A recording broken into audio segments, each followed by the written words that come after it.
April 1958, Chicago's Greater Salem Baptist Church. 300 people packed into wooden pews, expecting to hear Mahalia Jackson, the Queen of Gospel, sing for Sunday service. What they didn't expect was to see Frank Sinatra walk through those doors. A Catholic boy from Hoboken who sang in nightclubs and casinos. A man who'd never set foot in a black Baptist church in his life. But Mahalia had called him, had asked him to come.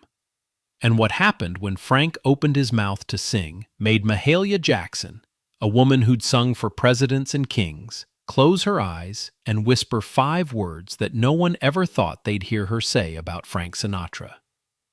This is divine grace. This is that story. The call came on a Tuesday afternoon. Frank was in his apartment in New York, reviewing charts for his next recording session. The phone rang. His assistant answered, then covered the mouthpiece. "Frank, it's Mahalia Jackson." Frank looked up. "Mahalia Jackson?" "She says it's important." Frank took the phone. "Mahalia?" That voice. Deep, powerful, unmistakable. "Frank Sinatra, I need to ask you something." "I'm listening." "I want you to come to Chicago, to my church.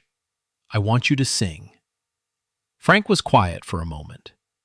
"Mahalia, I don't sing gospel. I don't know the first thing about—" "I'm not asking you to sing gospel. I'm asking you to sing truth.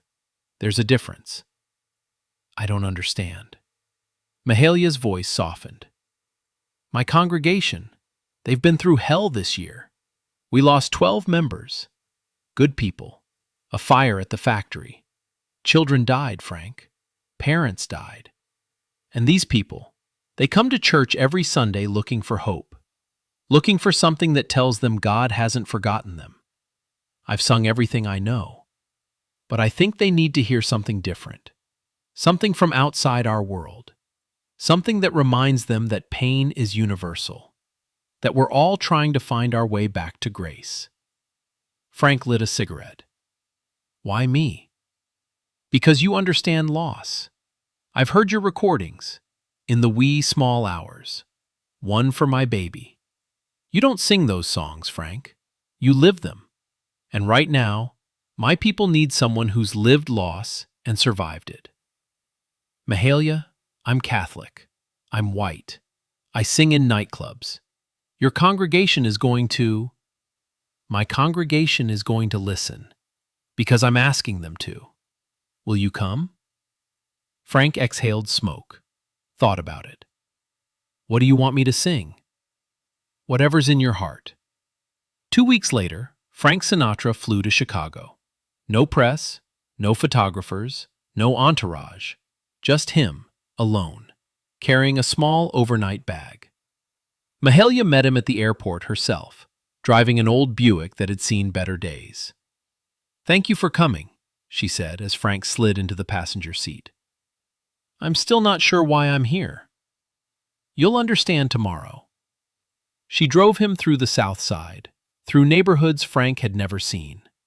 Poverty that made Hoboken look wealthy, but also life. Kids playing in the streets, people sitting on stoops, talking, laughing. Music coming from open windows. "This is where I grew up," Mahalia said. "This is where I learned to sing. Not in some fancy school. In churches like the one you'll see tomorrow. Places where people come because they've got nowhere else to go. Because the world has beaten them down so hard that the only thing left is to lift their voices and hope God hears them." She pulled up to a small house. "You'll stay with me and my sister. Church is at 10 tomorrow. Wear something simple. No tuxedo. Just a suit." That night, Frank couldn't sleep. He lay in the small guest room, listening to the sounds of the South Side. Distant trains, cars passing, voices in the street. He thought about what he was going to sing. He'd brought sheet music for a few standards. "I've Got You Under My Skin," "The Way You Look Tonight." But they felt wrong, too light, too romantic. At 3 in the morning, he got up, went to the kitchen. Mahalia was sitting at the table, drinking tea. "Couldn't sleep either?" she asked. Frank shook his head. "I don't know what to sing tomorrow." Mahalia smiled. "What do you sing when you're alone? When nobody's listening? When it's just you and whatever you're carrying?" Frank thought about it. "Old Man River. I've never recorded it, but sometimes, late at night, I sing it to myself. It reminds me that no matter how hard things get, you keep going. The river keeps flowing." Mahalia nodded slowly. "Then that's what you'll sing." Sunday morning. Greater Salem Baptist Church was packed. 300 people in their Sunday best. Hats and gloves and polished shoes. People who'd worked 6 days that week for wages that barely covered rent. People who'd buried children and spouses and parents. People who came to church because it was the one place they could still believe in something. Mahalia stood at the pulpit. "Today, we have a special guest, someone I invited, someone who's traveled a long way to be here. Some of you might know his name, some of you might not, but I'm asking you to listen with open hearts, because God speaks through many voices, and sometimes the voice that heals us comes from places we don't expect." She turned toward the side door. "Please welcome Frank Sinatra." The church went silent, confused. Frank Sinatra? Here? Frank walked out.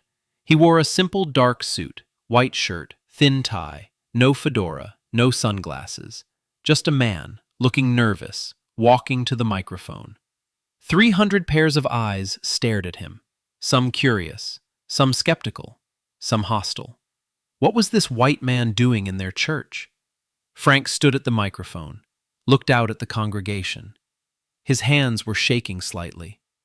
"I don't belong here," he said quietly. "I know that. I'm not from your world. I don't know your pain.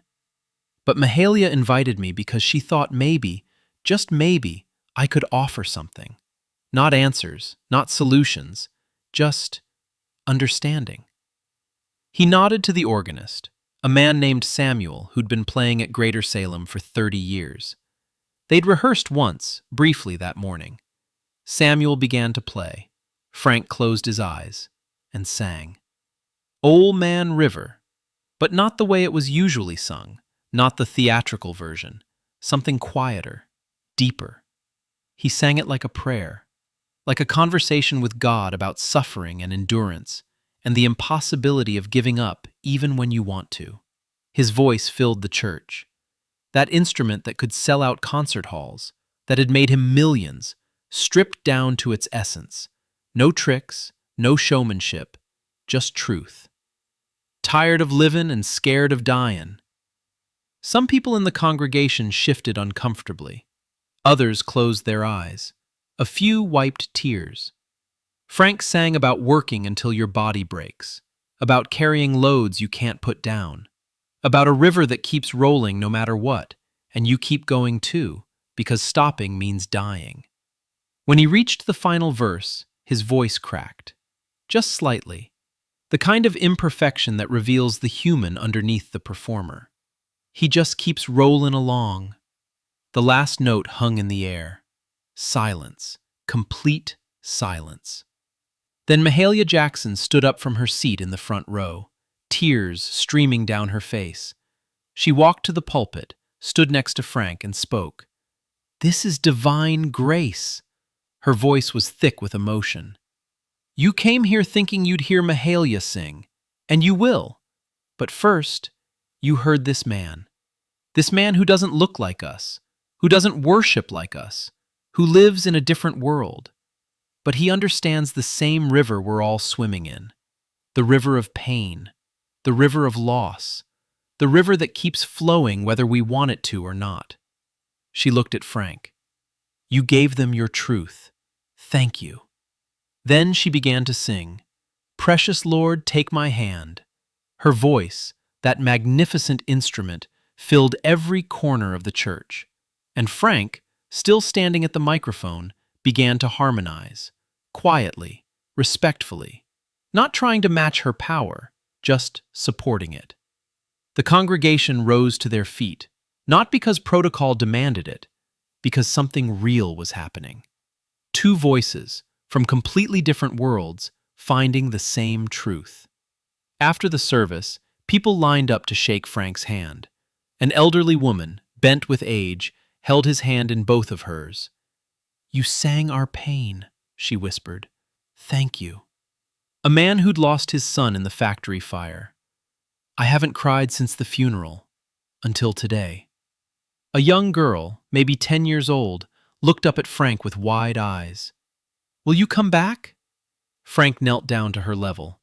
"If Mahalia invites me." That night, Frank and Mahalia sat in her kitchen again, drinking tea, exhausted. "You gave them something I couldn't," Mahalia said. "What's that?" "Hope that comes from outside. Sometimes when you're drowning, you can't save yourself. You need someone from the shore to throw you a rope. You were that rope today." Frank shook his head. "I just sang a song." "No, you shared your brokenness. And in doing that, you showed them they're not alone in theirs. That's ministry, Frank. Whether you call it that or not." Frank never spoke publicly about that Sunday. He didn't use it for publicity, didn't mention it in interviews. It stayed private, sacred, between him and the people who were there. But Mahalia Jackson talked about it for the rest of her life. In interviews, in her autobiography, she'd reference "the day Frank Sinatra sang in my church." And she'd always say the same thing.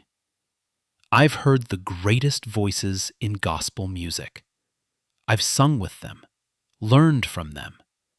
But that day, I heard something different. I heard a secular voice, touched by the sacred. I heard divine grace working through someone who didn't even know it was there." Greater Salem Baptist Church is still standing, still holding services. And in the small office in the back, there's a photograph on the wall. Black and white, slightly faded. It shows Frank Sinatra and Mahalia Jackson standing at the pulpit singing together. Someone in the congregation had brought a camera that day. Below the photograph, a small plaque. April 13th, 1958. The day grace found us through an unexpected voice. Frank Sinatra died in 1998. At his funeral, someone sang "Ol' Man River." Not the powerful version, the quiet one. The one Frank had sung that Sunday in Chicago. Mahalia Jackson died in 1972. At her funeral, attended by thousands, someone told the story of the day she invited Frank Sinatra to sing. How she'd called him divine grace. How she'd seen God working through the most unlikely vessel. Because that's what grace is. It doesn't come where you expect it. It doesn't look like what you think it should. It arrives in a Catholic boy from Hoboken, standing in a Black Baptist church on the south side of Chicago, singing about a river that won't stop rolling. And 300 people who came looking for hope, finding it in the voice of a stranger who understood their pain. Mahalia Jackson invited Frank Sinatra to sing in her church. His voice made her say, "This is divine grace." Not because it was perfect, because it was true. And truth, no matter where it comes from, is always holy.